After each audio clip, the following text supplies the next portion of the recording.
You're listening to the Tuesday Review. I'm Nathan, joined by James today. Hang on, James. Not bad. Callum can't make it this week, unfortunately. He's not well. So we went to PAX. We did also. It's a little bit of housekeeping first. We had last week off because it was like COVID watch essentially. Yeah. But we're back to normal now, hopefully. So PAX is an interesting one because last year, part of my language, everyone, last year's PAX was dog shit, and we weren't going to go. Yeah. Right? We weren't going to go at all. And James was like, we'll apply for the media kind of radio pass, whatever, and we'll see how we go. And we got him, luckily. Because you and Callum and probably Alan and Jake and as Christian. Well, and Christian, have been to almost every PAX. Almost. So this is actually the 10th anniversary of PAX. The Penny Arcade Expo is what it stands for, if you don't know. It's a big video game expo. It's like Comic-Con, but for video games. Essentially, although I would argue it's all kinds of games, not just video games these days. Yeah. Actually it's for games. Yeah. Card games, tabletop. Because it's almost half cardboard games and then tabletop. Yeah. So you guys have been like pretty much every year for the last 10 years. This is the 10th anniversary, and every year I'm like, oh, one day I'll come with you guys. I'll come with you guys. I'll just go, and I just kept putting it off. I couldn't make it. It just didn't happen. And then the first year I was going to go, I can't remember if I've told this story on the show before. First year I was going to go was 2020. And obviously the show didn't happen. The spicy cough happened. Yeah. And then again, like, I didn't get to go to the last one, and you guys went and you said it was crap. It was terrible. And I understand, like, there's an element of it. COVID, yeah. We just come out of COVID, and there were none of the big names there. So we didn't have companies like Sega, Nintendo, Microsoft, Sony, and it was a few indie games and just not a lot else really. So for instance, most of last year's event was like just hardware sellers and like PC sellers and like boring kind of stuff that you can find just on electronics. I'm like, I don't want to go to an expo. I might as well just search go to it on Amazon. So we were disappointed last year, and I'm like, look, I don't really want to go this year if I have to pay for it. I'm not interested. Yeah. So Callum and Nathan were like, we don't really want to go, and I'm like, but this is the first year I'm actually going to go, and I'm like, I just and this can't is also the believe it. first year that we're trying to swing our kind of media credentials around. Well, that's where where it worked out, because I was like, I'm going to go with or without you guys. Like every year I say I'm going to go, and like this is the first time I can actually like get a chance to go, and this is the first year you guys don't want to go, and I'm like, well, I'm just going to go. I don't care. But also we're like, look, we've got this show, we've been doing it for years, and like, let's try to make something of it. Let's try to make the most of it. Yeah, let's try to actually get out there a bit more and do it. Talk to more people. So we applied for media passes and we got it. So that was great because we could talk to developers and people showing their games at PAX, and it was like get a view of PAX. I mean, this was my first PAX, so. Yeah.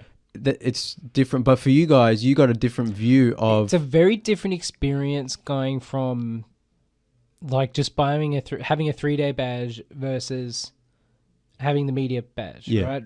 I think people were much more willing and interested in talking to us at this point, which is fair enough. Probably, but also, like, Callum was saying, this was his favorite PAX. And one of the reasons was because he had a purpose in going there. He was just like, he went around and he talked to people. And even though I'd never been there before, I was like, I talked to people and saw things that I probably wouldn't have if I wasn't doing it as the Tuesday Review kind of thing. There were things where I was like, oh, that looks interesting, but I'd rather go over here. And then, but because we were like, oh, let's interview those people because we got the camera, we got the microphones. It was like, oh, when we learned something, we met cool people. Conversely as well, like there were some moments and some times over the PAX weekend where like we were never going to be able to look or talk to a game person involved in a game we're making. So we went over to the tabletop. We took the opportunities where we could. Yeah. And that kind of also bore a lot of fruit too. Because I did and saw things that I wouldn't have seen otherwise. Like we spent a lot of time in tabletop this year. Yeah.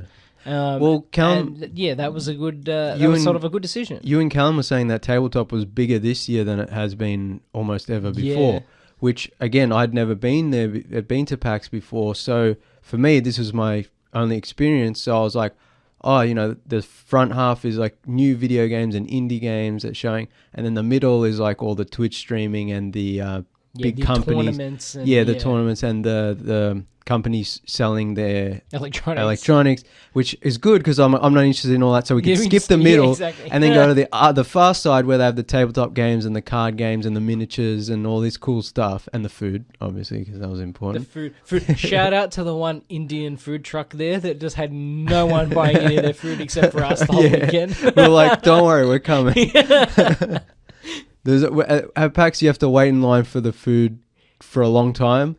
Indian place had no line, so we're like, to be don't fair, worry, man, we got you. To be fair, it's a risk. It's a risky food at a convention. At a convention, especially when if you're you're a cosplayer. Yeah. So, but respect for the hustle, I guess. Yeah.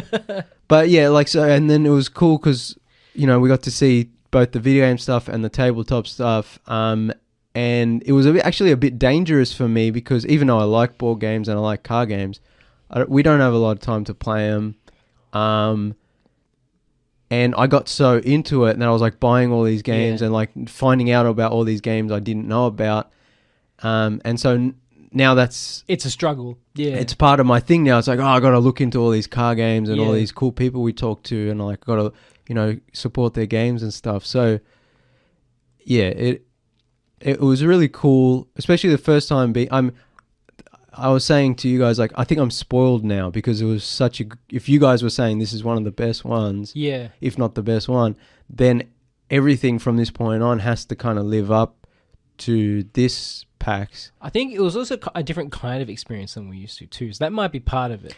Yeah. Because again, that's the whole kind of, we have a purpose, we have appointments, we have, it's not the same. I think it's also because we're finally kind of starting to bounce back from COVID, and so the convention obviously, but there was still, like, Microsoft still wasn't there, Sony wasn't there, so potentially next year could be even bigger, but also we were saying, like, it could go back to more of a normal PAX because if those big companies come in, maybe there's a smaller allotment of tabletop room or something, and we're like, that could be disappointing.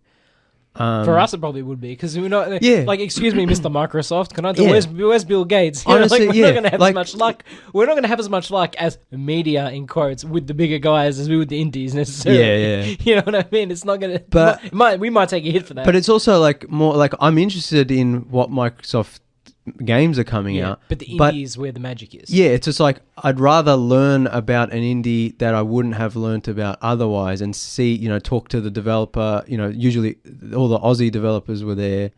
They had like the Aussie showcase, indie showcase, and like all that stuff. So it's like cool to see people, from, if not from Australia, then from Melbourne specifically, who are like making these cool games, rather than going to a big corporation. Like Jake was playing the new Mario Brothers Wonder. And I'm like, that's cool, but they're a big company. Their game, I know that game's coming out. I've seen all the marketing.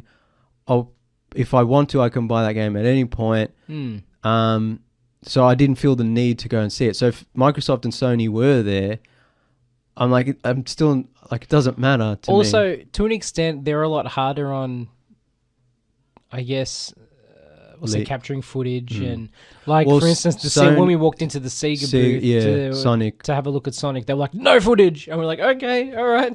Which one's understandable, but two is just like, also the game comes out like a week, and we were like, what? And they had the gameplay footage on the outside showing like, and so I guess you could. So why can't we just record on the outside? Yeah, but anyway, so it was a good time. It was something really different. Yeah, we had a lot of fun. It's kind of the opposite experience of MIF in a lot of ways. MIF was completely different because it's not a convention. Yeah. It's like you have to go to different venues and line up and then watch the movie in darkness and silence, and then maybe there's a Q&A, and then you sort of leave.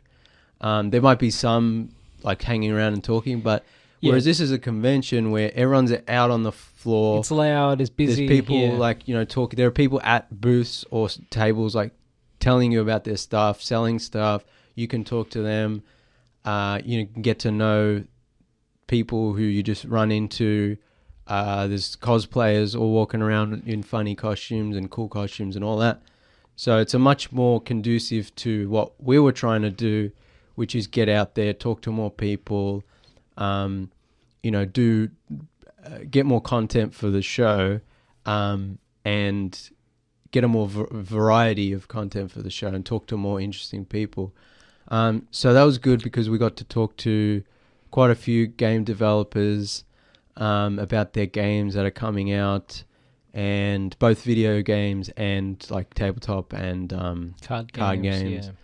Yeah. And that was really cool. And most of this stuff is video footage.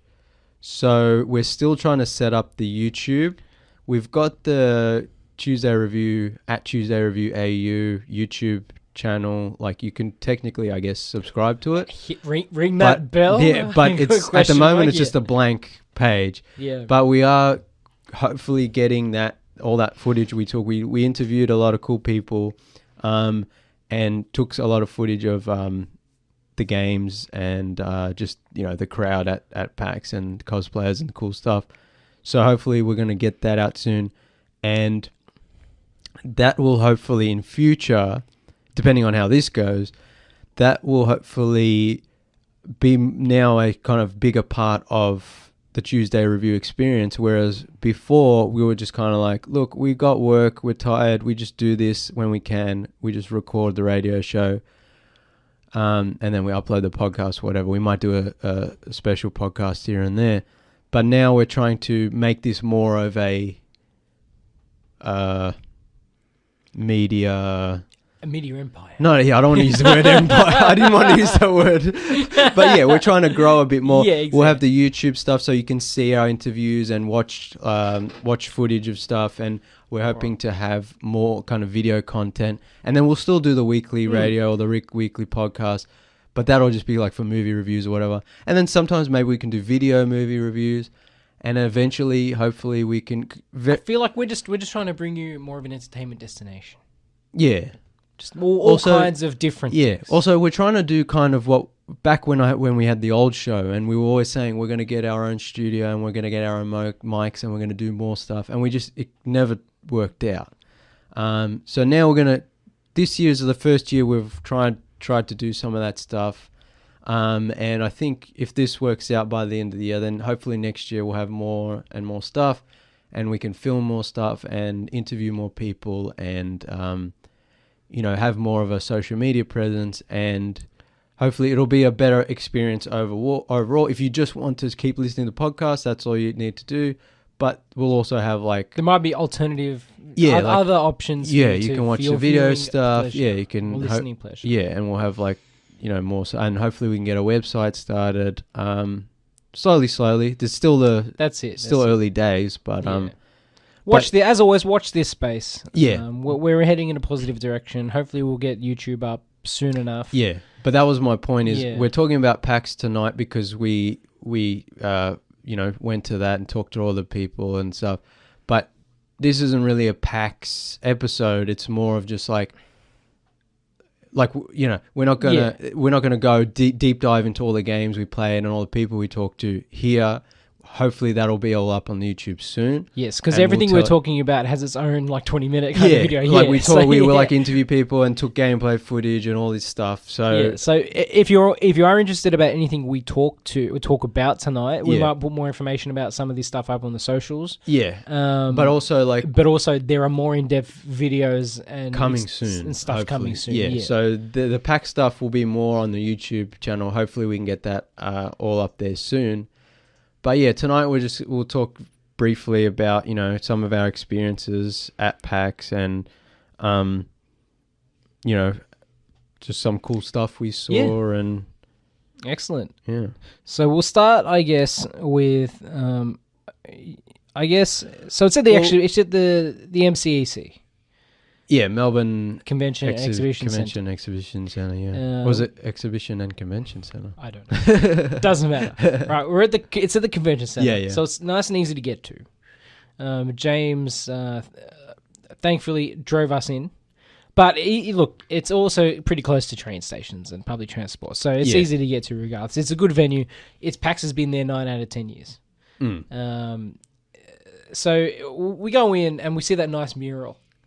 This is on the day we got our badges. The Thursday before PAX. Oh, yeah, we went in early to pick up our badges, and they had the timeline of, like, the 10-year anniversary. And we were standing in the wrong line like silly sausages, like everyone else.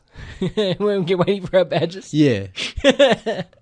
So we got a few minutes of, like, B-roll before PAX, but that mural was nice. Yeah. I think there's some footage. I got some footage. It didn't come out really great, but you can see a lot of it on, like, the actual official PAX social media. But yeah, that was cool, and it showed the history of it. How the first one was at the showgrounds. Yes. And then the rest of them were out. The showgrounds was a terrible idea for a convention center, like PAX. It was all kind of. Did you guys go to that first one? I did, and it was like muddy, and it wasn't great. It was like raining. I think. They still do a lot of conventions at the showgrounds, but I feel like the convention center is the best. Oh, of course. Place. So where do we start? I don't know. I mean, I guess point one, we managed to get in on time. I guess. Friday we had the hour before the show opened. They did the media hour, which is good because we got to go around meet some people. So for listeners, like a lot of more important media personalities would go in for the media hour, and they already have stuff to do. Everything's already set up for them. They had their big cameras and stuff, and we're just like... And we go in there with our kind of imposter syndrome. Yeah. And we run over to the interview and we're like, hey, we've only got an hour. Can we book an appointment, please? We want to talk to you about your game. Yeah. We can... Time. Whatever's convenient for you over the next 3 days, please. Just book an appointment now so that we, obviously that's one thing I think. Obviously, everyone has imposter syndrome, right? But it's one thing where it was also kind of. I'm like, do people take us seriously? Like at a certain level. Well, I think it's we didn't come in suits with the massive cameras. But like you were saying earlier, is well, one thing is like most game journalists or whatever aren't going to be like news anchors with. Yeah. So that's but like it's like you were saying. Next year we'll come as news anchors from like Anchorman, like we were burgundy suits. Oh, that would be good. If we go to Comic-Con, we should do the Anchorman cosplay. Yeah. That would be awesome. But like you were saying before, it's like just the fact that we're media, people I guess more willing, especially if they're small indie developers who just want to get the word out. But it's also like I think a lot of people there are just open to talking to anyone, even if they're not. It is a good environment. People are trying to sell. Everyone was really friendly, and really open and welcoming, and that was really really cool. And also, this is a learning experience for us because now we kind of know what to do, what not to do. Like I bought a camera for this and some microphones, and they worked out all right. But it's like now I know. Okay, I should do this instead of that, and go here instead of there. Was it the Rosenlocken interview where the guy was like, you're pretty good at talking. I like the way you conversate. It was Roger. Roger. Was it Roger? Yeah. Yeah, Roger. Shout out to Roger. Yeah, shout out to Roger. Yes, Roger, we are good at talking. Because everyone we talk to, we're like, oh, hey, we would like to interview, whatever. But we're like, usually we do like a long form podcast. We do a radio show. We interview people that way. But this was like on the convention floor, and we had... So listeners at home, picture this in your mind. We go up to the developer and we're like, hey, can we take you somewhere quiet? Let's go over to the toilets so we can record our interviews. It sounds really bad when you say it like that. It was a little dodgy when we're like, hey, come over to the toilet so we can interview you near the toilet. We're just like, we need a quiet place. It just happened to be... It just happened to be near the toilet. It had perfect lighting. But also that's we were facing away from the toilet, no one knows. But that's also another thing, like, as a learning experience, it was like, next time... even though because we were running short on time for every interview, we didn't want to take up the developers too much of their time. We also didn't want to, it's the balance of we want to get our footage, the developer wants to, or we want to get our interview, the developer wants to sell or promote their game, but we also don't want to inconvenience anyone. Yeah, but in saying that, like, I think one thing I learned is next time I would take a little bit more time to set up. Yeah. Like, I was like sweating and be like, we got to do this quickly because I don't want to, they're standing around, whatever. But I would get them to stand, in the light a bit better and frame it a bit better. It's all a learning experience, as you said. I think we'll do things differently next time for sure. We'd probably take a bit more time to prepare, as you said. I mean, we had the 3 days, and I don't think we saw half the stuff. Nah. We got to see most of the stuff we wanted to, but there was so much stuff we didn't even get to see. And there were so many interviews we didn't get to do. So yeah, I mean, look, I guess we'll just start where we started. So one of our first interviews, if not the first, was The Drifter, by Powerhoof. Yeah, we talked to Dave Lloyd. Yeah. So I guess we'll just start with what the game's about, right? So it's like an old school kind of point and click adventure game, fully voiced, in the style of like kind of pixel arty. Yeah. In the style of like a Stephen King, Clive Barker kind of. Yeah, it's got John Carpenter. Yeah, John Carpenter. Vibes. Yeah. Yeah. It's really cool. Like the game's not finished yet, but I think he said it's coming out soon. Well, it looked really nice. Yeah, it looked really nice, sounded really nice. And Dave was really nice. Yeah, he was really cool. We bought T-shirts. And that T-shirt was really cool. But yeah, we talked to him for a bit, played the game for a bit. Again, this will all be up on YouTube at some point. But yeah, I mean, we can't really talk about it properly. No, but check we'll just mention out. These things vaguely, and then they'll be covered in much more detail. We'll do the proper social. What do you call it?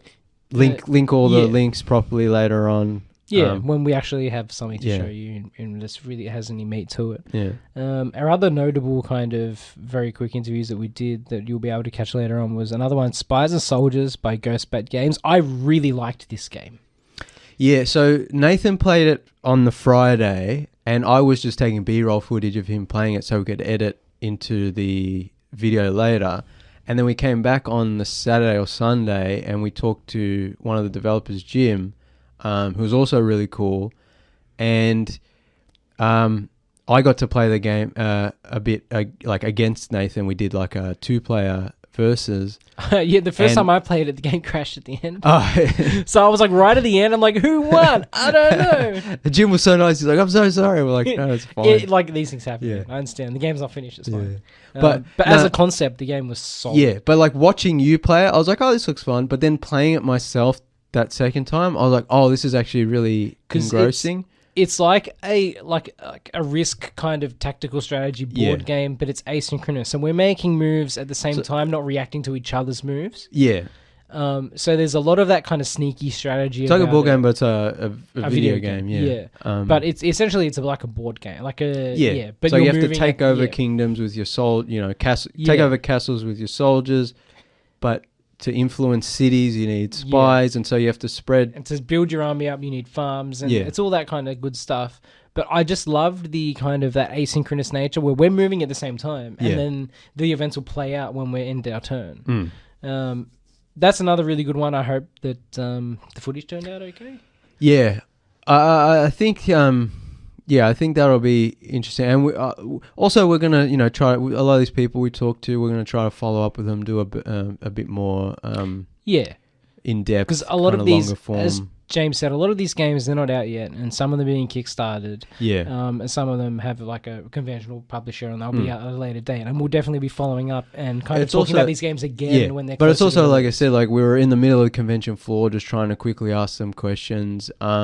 Whereas, I'd hope to get some more time with them and sort of talk more about their experiences and their... Yeah, I definitely think, like, if we can get a longer form interview closer to when some of these games come out, they might be a bit better. We have a little bit more breathing room. It's that whole dance of, again, we don't want to be inconvenience anyone. We don't want to take up too much time.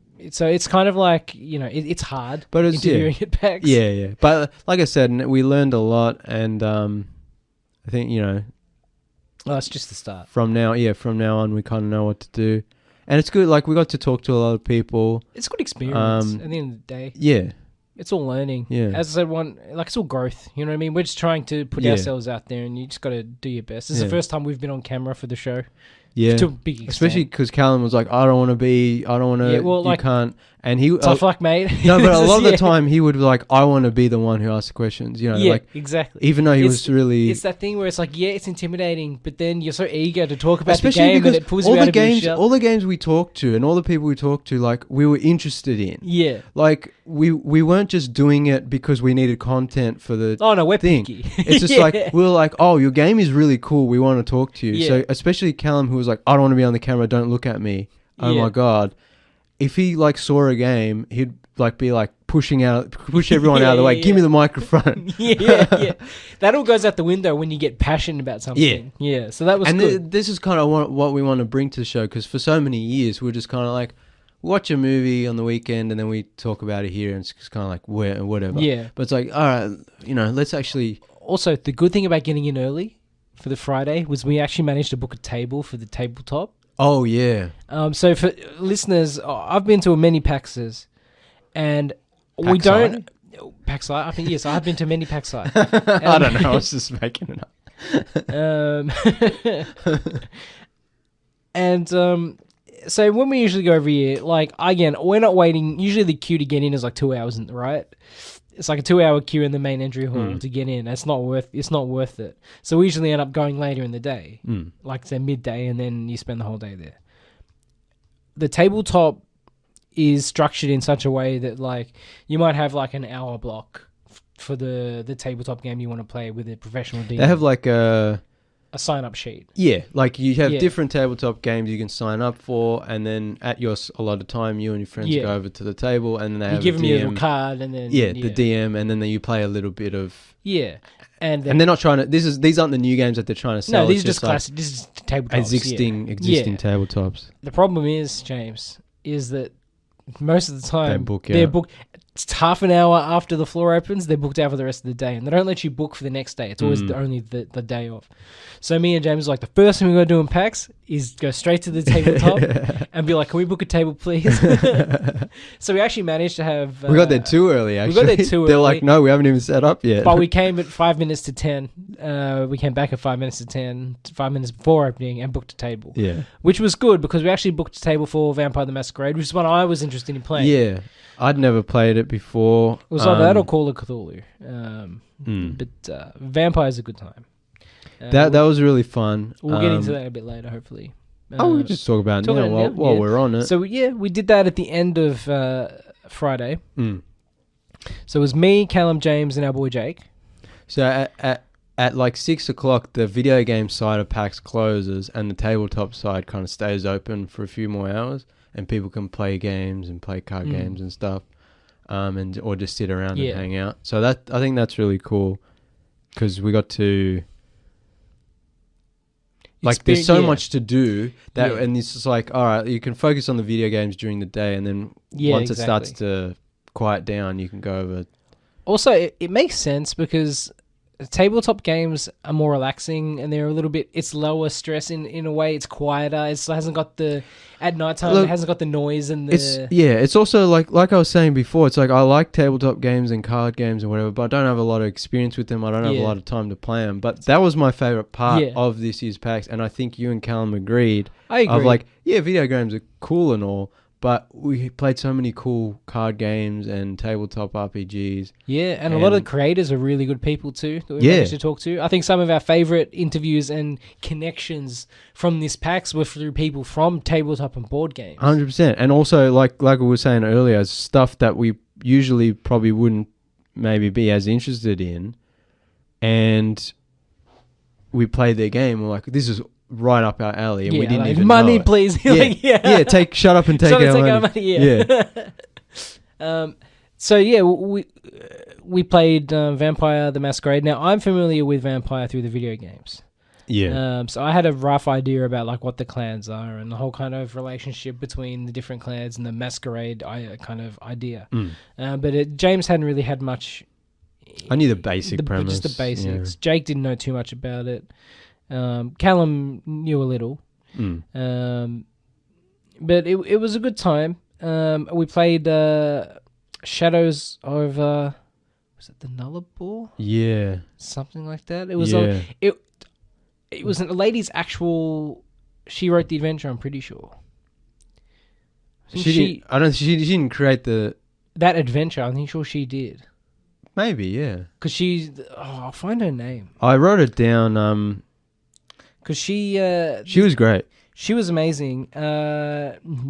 Nephthys Nile. Yeah. She's one of the, I guess, people in charge of the Australian roleplay community. I don't know if she's charged, but yeah, she said she's part of that. We wanted to talk to her about that as well. We'll hit her up again. But yeah. But that was really fun because, obviously your DM or your dungeon master or your game master for any game is the kind of driving force or kind of tells you whether you're going to have a good game or not. And she was really good and really expressive, and she was a lot of fun. The idea for the story we kind of enacted was that we're vampires on a journey from Perth to Sydney. Which, your base. You could have said from Perth to Melbourne, but anyway. I'm just saying, where are you? I'm just saying, let's from Perth to Flinders Street. Okay, anyway. The vampires of Flinders Street. That could be our homebrew. It could have been tailored a little bit more to local taste, but that's a minor nitpick. Well, usually I'm assuming vampire would be set in England or New America. York. Usually it's a very American-centric thing, so it's kind of New York. So I didn't even know, I wasn't expecting an Australian. Yeah, but that was a lot of fun. I enjoy tabletop, role-playing sparingly. I find for me, it kind of takes a lot of mental energy, and it's a lot of, you know what I mean? A lot of that, it's a lot of thinking, a lot of kind of, I'm not the most, if you ask me to improvise on the spot, I'm probably going to struggle. Yeah. But I think that's why you have a group and you can, and I mean, I guess a lot of the point of that game isn't to win. It's just to have fun and to... Yeah, of course. To have an adventure. It's storytelling, right? Yeah. It's how adults can use their imagination without being labeled children. Yeah. As we should, because being an adult is so awful. Yeah. And then, just thinking about something cool and then all of a sudden, you're a kid or whatever. Yeah. This is what PAX is all about. It's open and accepting to everyone. Exactly. And everyone's really cool. And yeah, that was a lot of fun. Callum's probably, the most into tabletop RPGs. He's he's our resident dungeon master. If we play tabletop, he's the one who creates the adventure and DMs it. So you guys have a bit more experience with me, but I've only played a couple of different tabletops, but this was a really good time. Yeah, it was a good time. It's kind of always as well. It's hard to get a good feel for a game when you only have a one-off session, right? You're doing a one-shot adventure. Yeah. Normally, you get a feel for a game when you're doing it for a longer form adventure. Well, I think it has more features of the game. Yeah, I mean that's the kind of hard thing with vampires. There's a lot. It's a complicated rule set too. But it's the problem with any tabletop RPG is in reality you have to have a campaign that goes for multiple weeks or months or years even.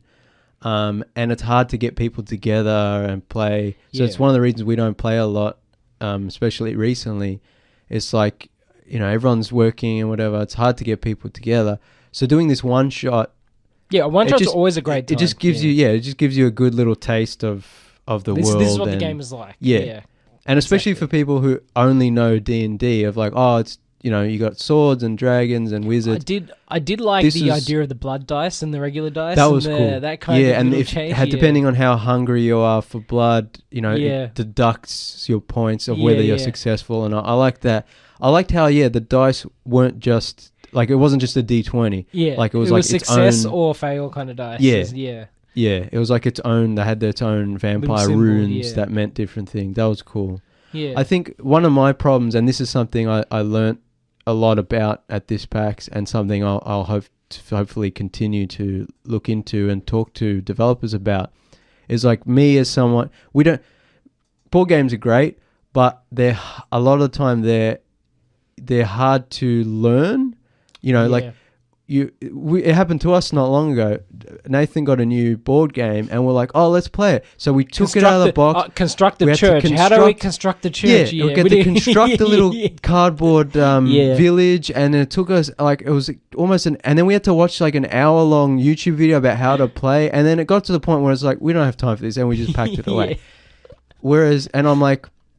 And playing RPGs can be a lot like that, where the DM has to do a lot of work, and then you have to get everyone together.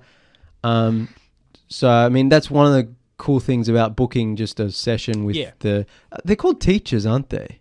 The DM teachers. I don't know why they're called that. I think they're called teachers. Yeah. Because I guess you assume the that's people why I want to talk to I can't remember how to pronounce Nephthys Nile. We'll have to hit her up and get her on the show. But, yeah, it's just like... that's one of the reasons it's cool to do that, because you just get a little contained with someone who's experienced and passionate about it, so you get to play a little bit of a taste. But also a lot of the other games we played, one of the reasons I liked a lot of them was just like it's nice seeing other people's passion. That's a big part of it, but also like a lot of the games we played is just like, oh, here's how to play, go, and we were like, okay, and we have a bit of experience, so we had a little bit of it, but I think. As we kind of... So, we played that session. We had a good time. It also helps when the developer's there to just walk you through the rules. Yeah, exactly. Speaking about that, the next game, almost similar to a tabletop game in a lot of ways, like a role-playing game, Saltfish and Almanacs, is kind of very similar in a way. That's one I kind of struggled with. That's one... Because you know how we were just talking about... D&D and how it's not really about winning and points. No, and this is almost the same kind of idea. This is like that. It's stripped out all the points and the rules and whatever, and it's more about just storytelling. So it's like a card game / tabletop RPG. Not a card game, but you have these cards that you put out, and it'll say, and there's not a real combat or whatever. It's like you're a merchant. The whole thing is you've got events in front of you, or vague events or happenings, and you just have to kind of... You're a merchant traveling around selling and buying wares over the course of 1 year, and basically you just put down it just asks you questions, tiles. And how do you feel about this? What's your story to this? And you just make it up. Yeah. Again, someone who finds that kind of improvisation storytelling a little difficult, I struggled with Saltfish and Almanacs. You did a lot better. Yeah, well, see, I mean, my mind was running, and I didn't know what to do. But then when I realized, I'm like, it doesn't matter. It's not D&D where it's like, if I say if I say something wrong, I could lose health points or lose equipment. It was just like, oh, it'll just change the story, and we can... This game we're talking about briefly now is called Saltfish and Almanacs by Story Brewers Role Playing, which is Haley Gordon and V. Hendra. Yeah. Who are very prolific. Yeah. We were like, oh, so how long did it take to develop this? And they're like... As idealistic creators. They're like, about a year. And we're like, huh? And these are other 10 games. And then like, here's our other 10 games. And we're like, what? How? And like, oh, this is what we do for a living. I'm like, but we can't even get the podcast... we can't even consistently do the podcast. We took that personally. Like how dare you be creative and success? What is it when you're constantly prolific? And you're good at something. How dare you be good at something? Efficient. Efficient. But I was like, this was another one that's closer into tabletop role playing in a lot of ways than it is like a cardboard game. I remember seeing because I just the structure of it interests me. Again, maybe I'm too much of a coward to put as much maybe emotional energy as it needs of me into it. I think it's also like worried about like putting yourself out there and just making something silly and flowery up. But I think that's part of it. It's like there was a bit where we had to write a poem, and like I just made up something off the top of my head, and it was silly, but I was just like, oh, it like worked, and then that tied into what happened later in the story. And again, it's not really...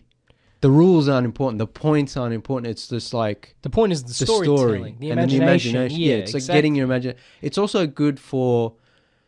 If you gave me a blank piece of paper, I could probably come up with something. But it's good to have those prompts. I was talking to someone about this as well. I was talking to you about it, but I also talked to a friend of the show, Julian, about this too. He and his missus work with...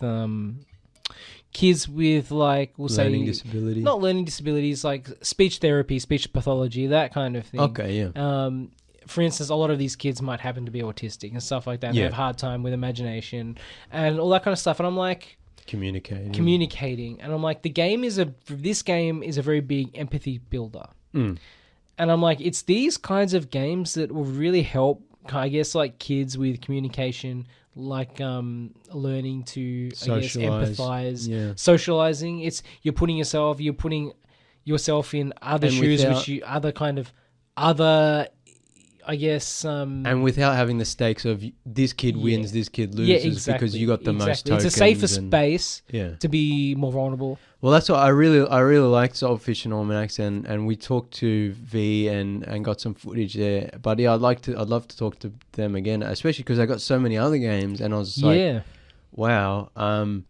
But yeah, I like that idea of like a game doesn't necessarily have to have points or health or, you know, winners and losers. It's just like an adventure you go on. Yeah.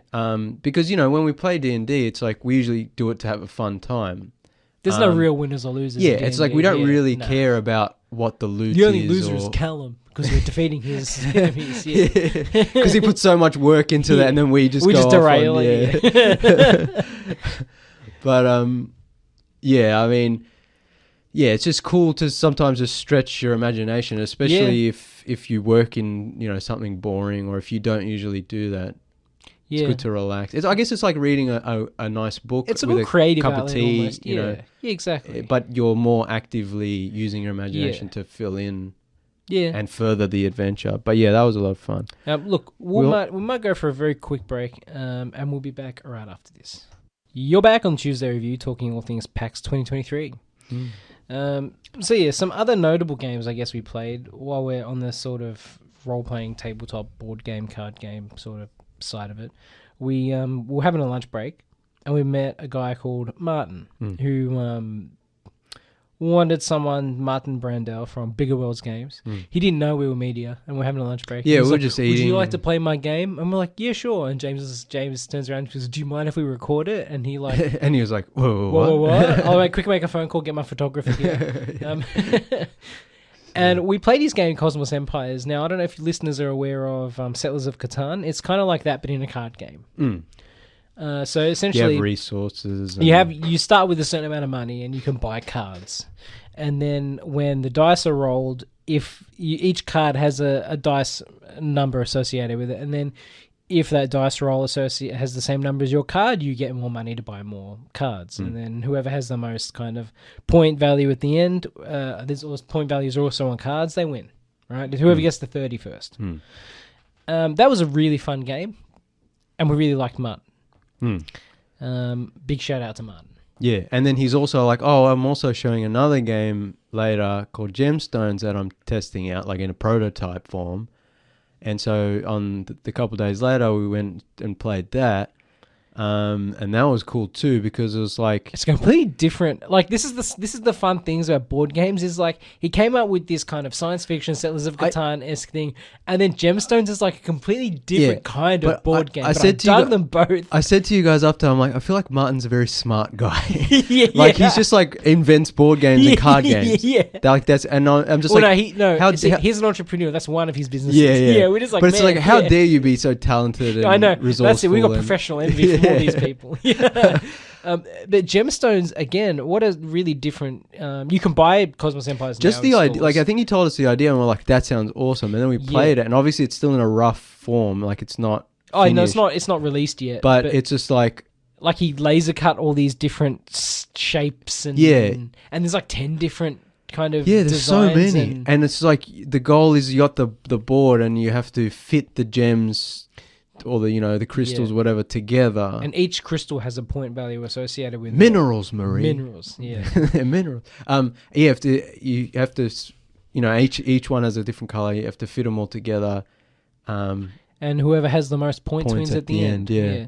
That was a very good game. Look, but Martin was awesome, and he was really, really nice to us. And he signed our purchased game. Yeah. And he gave us another game, which is cool. So hopefully that'll be on the YouTube soon as well. And we'll definitely talk more about Cosmos Empires, and hopefully Gemstones comes out soon. And we'll be all over Gemstones. We'll be all over that. And I love Gemstones. I love the idea of Gemstones. Yeah, I'm sure you can Google Bigger Worlds Games. He's got other games out as well at the moment. But yeah, like I said, we're just kind of riffing at the moment, and then when the YouTube kind of comes up, we'll have all the proper links to all this and all the video footage and interviews up. No, there's there'll be a lot coming in terms of video, but big shout out to Martin for his generosity and his time. Also, apologies to Martin because me and James were late to the Gemstone sessions. That was his fault because he's such a good businessman. He includes card protectors in Cosmos Empires. Usually when you buy a card game, you have to go somewhere and buy card protectors separately. He includes them in the game. Yeah. Then that gave us the idea of we should buy more card protectors. Another game we played, Kingless. We were like, oh, I want to get card protectors for our Kingless game. So then we had to go off and find that, and I couldn't find the stall that sells the protectors, and I finally found it. And then I came back and I realized I didn't have enough protectors, so I had to go back and buy more. And then Nathan's like, oh, good idea, I should buy more. So we were a couple minutes late. Yeah. Sorry, Matt. We love you. We love you, Matt. Yeah, but hopefully we'll get to talk to Martin again. Again, this episode's a bit weird because we're just kind of like, oh, PAX was awesome. We talked to a lot of people. We will actually release the videos and interviews, and also we hope to follow up with these people and do actually proper podcast episodes with them. This is only like the first, I guess, we're going to talk about this game. It's not the last time. Yeah. This is just because we're like, Callum's not here. We're back from PAX. We were supposed to talk about last week, but we couldn't make it to the show. So it's like, we'll just talk about PAX. Yeah. So overall, you enjoyed your time at PAX? Yeah, I mean, I don't really want to leave anyone out. So we've only got for 5 minutes. Are you happy to go over? We can go over, yeah. Yeah, I'm happy to go over. So we can keep going. Well, we mentioned Kingless. Sebastian and Nathan were showing us Kingless. They were super nice. There's an expansion coming, but the base game is out. The base game's out now. You can buy the base game. Nathan and I bought one. We had a lot of fun playing that. That was a lot of fun. You play like a dwarf kingdom, and you have to get resources and steal. You can use cards to steal other cards from people. It's really awesome. And I think this game played with like 4 to 5 people is a really good time. It's a good party game, and it was easy to. I mean, Nathan was there showing us the rules and everything. Nathan, not you. Yeah. So it was that was easy. But like once we got the hang of it, it was pretty. And I lost, of course. I got the jester hat. But that was really cool. Rose and Lockett we mentioned earlier. Roger was really nice. He had some really great advice, and that interview hopefully will be up soon. But that game was really cool. Kind of like this stylized Samurai Jack-esque art style. The art on that game blew me away. And it's like this. It's like a Western but fantasy, like in the underworld and fighting monsters. It was really cool. And him and his team were from New Zealand. They were showing the game there, and they were really cool. I think there's a demo coming out for that soon. I don't know if it's out yet. Rose and Lockett. Or is this a second demo that's coming out soon? There already might be another demo. I can't remember. I don't know. Yeah. I think this is a lot of the games that are more action-oriented, they have special PAX demos. That's the thing, yeah. The demo they were showing there was like a PAX demo, but I think they're releasing an actual one on Steam or whatever soon. So we had some. We really wanted to get an interview with Dark Web Streamer, but they weren't. That was so busy. That was a bit more of a logistical nightmare. Apparently Dark Web Streamer was there last year. And you guys were telling me they were popular then. I really wanted to play it last time I went to PAX, but there was just they were so busy. There was never. And the same thing happened this time. There's always people there, and we tried to talk to Chantel, the creator of the game. We talked to her partner briefly, and we almost got an interview with her partner, but he didn't want to get in trouble. Yeah, he's just like, I don't want to say anything. I'll get in trouble. Fair enough. She'll kill me if I say. But that game I really liked, and it has really strong visuals. It's basically you're like a Twitch streamer, like but it's kind of a cult. You're doing stuff with a cult, and you can surf dark web websites, and it's all this cool kind of. And the atmosphere is really cool. And I was playing it, and I had the headphones on, and luckily we had to get there right on Sunday morning as it opened just to play it for a bit. But Callum was just watching over my shoulder. He wasn't even playing the game. He couldn't even hear the audio. But after we left, he was like, I think that's my favorite game. So the game had such an impact on him, even though he was just watching over my shoulder playing it. I think that says a lot. Again, I don't need to listen to that game to know what it's about. Yeah. Like that kind of game, it's, as you said, you're like a Twitch streamer. So I don't know what the audio was like, but from seeing, I knew exactly what the game was about. Right? I mean, it had the text so you guys could read. You could read but it. I just thought like it was just, it's such striking game that I think you guys were like, oh, we're down for this, even though you didn't get to play it. But yeah, that was really cool. Also, I got to play a bit of Netrunner, which I'd never played before. I got to talk to a couple of guys at Netrunner. That's a card game, like a cyberpunk hacking game where you can, you put down your defenses and try to hack into the evil corporation, whatever. And I'd never heard of the game, but like we're big cyberpunk fans. Also like cyberpunk. And Cyberpunk, yeah. So when we saw that, I was like, I need to figure out what the hell that is. You and Callum didn't get to play, but I got to play a bit and talk to the guys, and that's something I want to follow up with. And it was a good time? It was a good time. It took me a while to get it. Again, that's as you said, that's a problem with a lot of cardboard games. It takes a while to learn. Yeah, we spoke to Luke for a bit before we played the game, and I was like, I really didn't know what to ask him. I was just asking him kind of general silly questions. But then later I came back and got to play a bit with a guy named Reese, and he was really nice and really, showed me the ropes. And once I started to get it, I was like, oh, I know what to do now. And technically I won, quote unquote, even though he was... Yeah, they're going easy. Basically going easy and telling me what to do, telling me what I would be like, what does this card do? Everyone wins in these games. Otherwise, they're not going to see. If they destroy you, you're not going to be as in. But see, I don't mind losing. I'm not a person who's that competitive. I just want to know what I'm doing. If I don't know what I'm doing, that makes me more frustrated than if I lose. Yeah. But it's also not a great way to see your game. You just get demolished. They just demolish everyone. Yeah. So, although with Kingless, they were playing to win. They had a scorecard on... I was saying that to the Nathan, the one of the developers. I'm like, no, you're going easy on us. He's like, no, I'm not. He's just like, I got a score. They had the scoreboard about who beats him. Yeah. He's like, I don't want to be the loser. One of the actual, we'll talk about games. We just talked about a game we couldn't play. One of the other games we couldn't play was Alien Frenzy. Yeah, they were also too busy. We did get to talk to Baden, who was really nice, and he gave us a free pin. Yeah, awesome pin. Oh, pins is another dangerous thing for me. It was a few years ago, I think. It was before the pandemic, I think. You and Callum went to PAX, like you usually do, you some badges, and you got me some pins and badges. And I was just like, I don't know where to put these. I'll put them on my backpack for my podcasting equipment. When I go to bring the microphone, whatever, my headphones, I put it in the backpack, and I'll just pin them on the front. And then, just over the course of the last few years, people have given me badges, or I've gotten badges and pins just here and there. And I don't really collect them, but I'll just put them all on the front of my backpack. And I've got a little collection. PAX, I knew this about PAX, but I didn't know how in-depth it was. Pins and badges are 90% of... Some people go just for that. Yeah, there's a whole economy. There's a community. A pin economy. It's 100%. People are trading and do you have this? And there's certain pins you can only get from certain people. Yeah, it's there's this secret kind of quest or hunt of if you go to someone and ask them the specific thing, they'll give you a pin that only they can give you. And there's a pin exchange where you can line up and give them an old pin and get a new pin. The whole thing is insane. There's also with the board games, while we're talking about board games, there's that whole board game quest.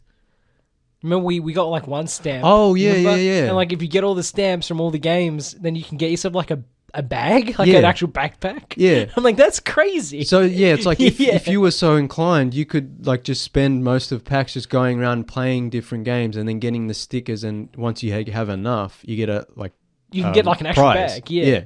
So that's insane. But, and the pins is dangerous because now I was, buying pins and looking for pins, and I was just now every time I go, I'm going to have to get a new pin and put it on my backpack, and then when I get a new backpack, I'll transfer them all over. So, Alien Frenzy it looked like a good game. We didn't get the chance to play it yet.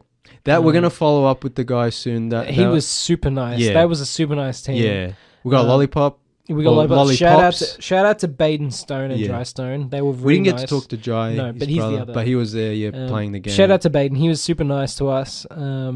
His game's coming out soon. The Kickstarter's, I think, starting soon for that. So we'll let people know when that starts. Again, starts. YouTube, that'll be up, and we'll be So essentially, what that game is like, it's kind of like Exploding Kittens. You don't want to draw the alien card because that starts like phase 2 of the game. Aliens invade the Earth, and then you have to use your skills. Yeah, or the cards you draw to survive. Yeah. So it sounds cool in theory, but we didn't get a chance to play it. Unfortunately, they were super busy. Which is, I guess, is a good sign for any of the. Same thing with Frayed Alley. We did play. That was good. Apparently friends of Baden as well. Jesse Baden told us to go over to Frayed Alley, and then we went over, and Jesse and Haley were super nice. And they were busy too, but we got to play a game with them. And Dan was the other member of their team who played with us. That was a super fun game. That's a game where we were like, oh, this looks kind of fun. And then we played it and we were like, oh, we have to get this. This is right up our alley. Yeah. Also, what was cool was, we didn't get to ask them this. We were going to follow up with them because we had time to play the game, but didn't have time to interview them probably. But, so they had these little figurines of like the characters you can play in the game, but it's all random. You draw a card, and card you get, you can get that figurine. Yeah. So the figurines come with the game. And we were like, those have to be those figurines, not the cheap. I know there's like production costs. They'll come with like a cardboard-eyed version. Yeah. I'll give you the Kickstarter, like the higher tier to get the proper proper figures. Yeah. Figures. Yeah. But I was gonna say, like, there's a little green monkey token, and I was like, oh, I want the green monkey, but it's all random. So Jesse was handing out the cards randomly, and I looked at my card, and it was the green monkey. I was like, yes. But the whole point of the game is you got to keep yourself a secret. You fight each other. It's almost like Uno in a way. You're just slamming down cards. Because you're either, what is it? You're either a hero or a villain. Yeah. And there's one villain, and if you destroy the villain, you win. Otherwise, it's whoever's last standing. Yeah, like you either fight amongst yourselves or you can team up against the villain. But you don't know if the villain's in the game. But you don't know, So it's kind of social deduction and strategy. And it's basically like it's like playing quickly. Like we were going slowly because we were learning, but I feel like once you learn the rules and get used to it, it's more like Uno where you're just like reverse back to you. Oh yeah, draw 4. Reverse back to blah blah blah. Yeah, and you're just slamming down cards. Whereas this is like a fight of all these anthropomorphic animal characters, each with their own unique ability. Who are like, it's like, I'm gonna punch you in the face. I'm gonna throw a bomb at you. I drew the bomb. I died. I'm gonna reverse that bomb onto you. Haha. And you just like, we're all killing each other. Yeah. And then I got the green monkey. I was like, yay! And I got the little statue. I think I got a photo of that somewhere. We bought pins, but then I won. You did. I was just going to say, me and my green monkey won. So we bought badges for that game. That looks really cool. Yeah. They're also a fashion company. Yeah, that's something. But we would have liked to have bought one of those. Jesse was wearing a jacket. Jesse was wearing a jacket. And I was like, oh, that's a cool jacket. I want that jacket. Yeah. So I'll open up my wallet for that jacket. Yeah. Hopefully we'll talk to them. Their Kickstarter's starting next Tuesday, so October 24th, I believe. So hopefully we'll talk to them before that, and we can get something out by then. And definitely check that game. Check the Kickstarter, I don't think the Kickstarter's up yet, but Frayed Alley, like, we'll post it on socials when it gets because that was cool, and they were super nice. The other everyone was super nice. Everyone was super nice. That was one thing that I really enjoyed. Everyone was friendly and happy to be there. I guess it comes with the territory. You're trying to sell your product. Yeah. We also played Micro Macro Crime City. That one was like already a big established game. And they had all different... They had different expansions. I think it was a slightly bigger company.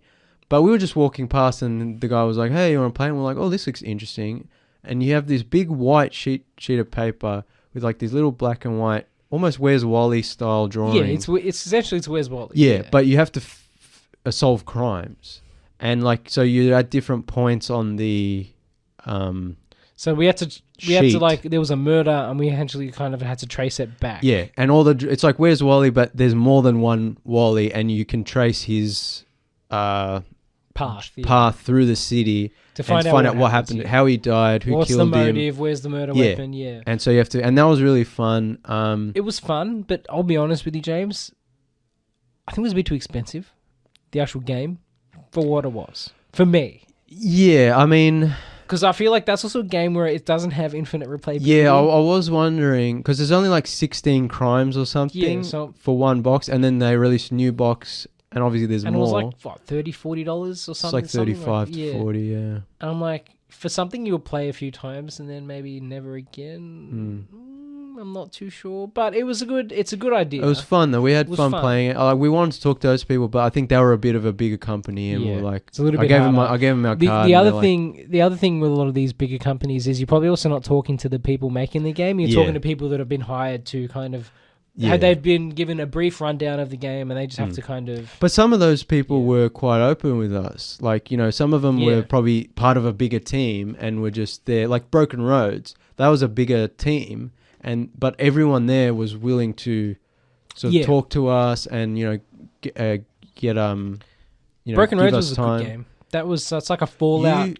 That's the one you were excited about. Yeah, I hadn't had a chance to play that. It's been at previous PAXs, but it's been busier. It's been in development for a while. I managed to play that this year. That was a really good game. The voice acting is really good. It's set in Western Australia, but it's made in Melbourne by an Aussie team. Yeah, set in Western Australia using real locations, but they've obviously been reimagined into a post-apocalyptic kind of environment. I really like that game. I didn't get to play too much of it because I'm always mindful about the queue behind me. Yeah, it's kind of weird. Like we're in a little bit of a privileged position because we're trying to work. I also don't want to take 45 minutes to do a playthrough of a game. We want to interview the guy as well. I'm like, I mean, there were people who had no shame and were just sitting on the thing as long as they possibly could. Yeah, but also we had other things to do, and also we didn't want to take up too much of the time. Again, so I played a fair bit, and I was happy to leave it there. I didn't get to experience the combat really. But I was happy to not. Yeah. Like I liked. You got a sense of it. Yeah. That was a really good game, and again, it's one of those games where, much like The Drifter, it's like an older style game. It coming back into fashion. It looked like it's like Fallout 2, where it's like it's isometric, kind of RPG. Really good time. Hopefully. Hopefully, maybe we can because that's actually coming out soon, I think. November, sometime in November. So that I think November 14. I wrote it down. Yeah, we'll hit them up again. And that's something that that's already further along, and it's got a slightly bigger team, but it's also something that was interesting and cool to see the behind the scenes, and so we'd like to follow up. We talked to Luke at the Broken Roads booth, and he was really cool, and I think we talked to him about Film Victoria. Did we? Yes. I can't remember if we asked him that. I think so. A lot of these games. That's actually something interesting. A lot of game development is actually happening in Melbourne because of Film Vic and grants given out. Our boy Daniel Andrews. Daddy Daniel Andrews. Rest in peace. Rest in peace. From Office. Not in real life. Luckily or thankfully for us, Melbourne is the home essentially of the Australian video games industry because Daniel Andrews made it a point to, I guess, increase the accessibility and the amount of grants given to video game development. Well, I mean, I can't remember if someone we were talking to said this or if I just overheard it or I heard it somewhere else. I can't remember. But, Untitled Goose Game, which was a huge hit, was developed in Australia, and so was Cult of the Lamb. Yeah, they're both Melbourne games. Cult of the Lamb is going off. There was a huge... Untitled Goose Game was one of the first big games to use Daniel Andrews' kind of Screen Victoria kind of video game. But also, Cult of the Lamb didn't just have a booth. It had, a big stand with a themed, set. Yeah. 3 walls and a big TV screen and then a play area and, little props. I mean... That game's gotten huge, and that's an Australian game. So the industry here is pretty robust. Yeah, Broken Roads also, because you played it, I didn't get a chance to play it, but it had an interesting moral compass mechanic, which I liked that because it's visual. The character creator was really impressive. It was visual, so you could see what end of the spectrum you were on. Yeah, I liked that. That was interesting because most RPGs, it's you can make bad decisions, good decisions. You can be a good person, bad person. But it's more in the background, or it's more just stylized, you wear black or whatever, or people treat you differently. Whereas this one had more of a actual visual representation. Yes. So what else? There's not Memories Reach. Memories Reach. Ben again was really nice and really open, and I played a bit of Memories Reach, which is a sci-fi puzzle game. The game looks amazing. Yeah, it looked fantastic, and the puzzles were right up my alley, where I was just like, they were challenging but not frustrating. At least the demo we played, which had a lot of the kind of pipe game, match game. It's kind of like Myst meets like it's like a standard kind of. I'm losing the word for it, but there's like a certain type of puzzle where it's just like light puzzles, or like you're kind of just changing the shapes of a structure to meet like. But that was only the part of the demo. He was saying there was obviously more different types of puzzles. And there was also, we talked to him in the interview again. This will hopefully be on YouTube soon. Of like environmental puzzles. So not only do you have to do the puzzles on the console of the sci-fi thing, it's like then the environment moves, so the level you've been traversing is part of the puzzle, and I thought that was really cool. Yeah. But yeah, we talked to him about that. He was really cool. I think that was about it. That's about it. Sorry if we missed anyone. We did talk to a lot of other cool people. If you listen and we didn't mention your game, hit us up and remind us. Yeah, actually blast us. Like we'll give you. Oh look, we told a lot of the people we talked to, especially on like the Sunday, our brains are mush. We're sorry. Oh yeah. Also, and also it was so overwhelming. We're like, we don't know what we're doing. There's lights and sounds and trying to concentrate, and you've been up for like 3 days. Also, again, like usually we just do the radio, so it's a learning experience. We're kind of not out of our depth, but but we're kind of like, we did all this YouTube stuff, but we haven't got our YouTube started yet, so. It's coming. But it's coming. Hopefully, that once we get that out, once we get that set up, that'll be a bigger part. Like I was saying earlier, be a bigger part of the show, and we'll keep the radio show and the podcast for movie reviews and other interviews.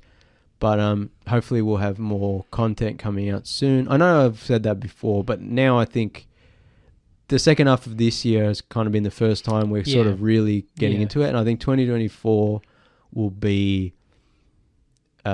Sort of confidence. Hopefully we build some confidence. Yeah, and also just making connections. Like we talked to so many cool people, and we're like, and we're going to follow up with them.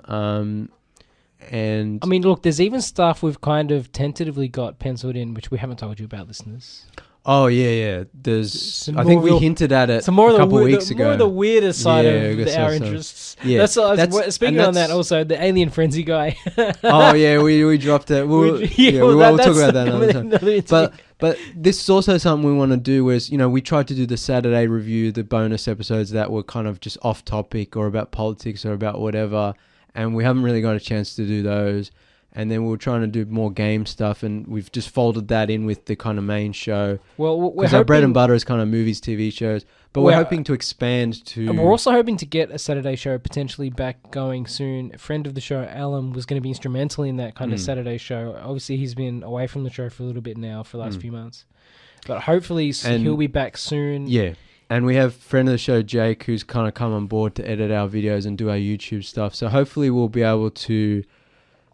sort of get more stuff out, have more, both the podcast, radio, and the visual side, and more social media presence. So look, hopefully soon. It's still early days. It's still early days, but there is momentum. But there is positive momentum, both for like doing other stuff we don't normally do, and on YouTube. Yeah, and different topics, and even the Saturday show again. If Alan hopefully will be back with us soon. If everything's okay, we can start doing the Saturday show more often too. Because it's kind of hard doing a Saturday show when Callum works every other Saturday. That's the thing. It's also hard to manage it. We also Callum's not here today, and we've missed a few episodes this year. We used to be like more just strict about and then COVID happened, and now it's like, okay, if we have to take a week off, we have to take a week off. And we got all like work stuff and behind the scenes stuff that's going on. But hopefully if we got more avenues of content, it's like if we do miss a week of podcasts, hopefully we'll have a backup episode or, something. Yes. Yeah, definitely. To fill the place. And hopefully, we'll be more active on social media, which we always say, we're going to try to be. And we check our messages. We just don't post as much as we should. Yeah. Yeah, please message us because we do check. We might not respond straight away, but we will respond. And we do appreciate, all the listeners and who have stuck with us, or any new listeners, hopefully, that have come on board. Like I said, this episode was weird. We were just kind of like catching up because we hadn't seen each other in a couple of weeks since PAX, and we're like, we got to talk about PAX on the show. Did you go to PAX? Let us know. Yeah. Well, we told people to hit us up if no they one were did. But they also didn't know what next it looked year. like. But they could have messaged us and say, let us know your PAX Let's meet in front of the toilet. Yeah. meet in front of the No, but the fudge. I got some fudge. Oh, I got some fudge. Meet in front of the Indian food truck. There's no one there. Empty, yeah. Don't give the guy hope. We all line up and then we don't buy anything. But so there's a lot going on behind the scenes. Hopefully soon there'll be just a lot more of Tuesday review coming out. It is Spooktober, so hopefully we'll get some sort of horror movie podcast episodes out probably by the end of the month. One of our podcast listeners, our live show will be going out on October Halloween. 31st. So maybe make an extra special effort to listen live. Or don't. Or don't, but The podcast is the better. But it'll actually be a Halloween episode on Halloween. So that'll be fun. You could text us in, if you listen live, you could text us in your favorite Halloween movie. Yeah. Actually, do that now. Do that anyway. Just hit us up. Talk about even though this is PAXtober. Or this is the PAX episode of October. But we'll do Spooktober. Start sending us your favorite Halloween movies and we'll talk about it next week or the week after. Horror movies, whatever. Yeah. Thanks for listening, everyone. Please like and share the Tuesday Review Facebook page, Instagram, and Threads. At Tuesday Review AU. The YouTube is also coming very soon, hopefully. And all the videos and stuff we talked about that probably made no sense in this context will make sense when we release the proper videos and reviews we did at PAX. Again, we appreciate you. Thank you all to all our listeners. And we'll be back next week. Adios, cousins.